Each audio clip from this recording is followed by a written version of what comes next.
Hi everybody, it's Gerard here at Dynamis, and today I want to talk about our foster carer training. We've been working with foster care agencies and local authorities now for many years on helping them with some of the more distressed and more complex needs that they see with some of the children in their care. And we help them with verbalization skills and physical protective alternatives which they might need. Underpins that is something that the Fostering Network said.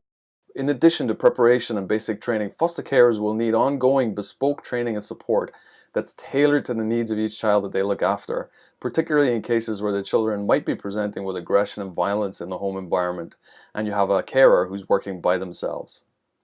Now, we have had tragic stories, unfortunately, in this area over the past few years, one of which where a foster carer was in fact killed by the child that she was looking after.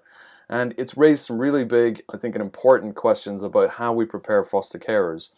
The sheriff who looked at the fatal accident inquiry in that case said that it is known that these kinds of tragedies do occur with foster carers, and in fact that there's evidence that these attacks on foster carers do occasionally take place, even lesser ones, where we have other aspects of physical violence happening. He said the area of training in this then is clearly an important one, and that such training in crisis communications and physical interventions should be offered to carers at the outset of their career, where they're most vulnerable and most perhaps inexperienced. Interestingly, the family of the foster carer that we were just talking about is suing the fostering agency there for negligence for a sum of about £700,000. Now, when we prepare your foster carers to carry out physical interventions if they have to as a last resort, we make sure that they understand that the value base underlying this, it comes from the UN Convention on the Rights of the Child and the Children Act 1989. The child's welfare is of paramount consideration here. We also look at the fostering services regulations around behavior management, discipline, control and restraint to make sure we're following the right guidelines.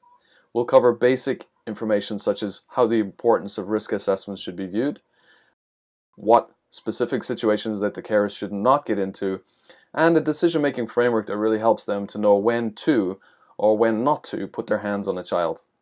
And throughout the training, we'll be introducing your foster carers to communication models and verbalization skills that they can use to foster an environment of non-violence and non-escalation in their household, so that these situations don't escalate and get to the point where somebody is thinking about using a last resort physical intervention. That's so important to our approach. I hope what we've been talking about here today has helped you to understand a little bit about how we help foster carers. If you need any more information, then please just give us a call or drop us an email. We'll get right on it and help you out as much as we can.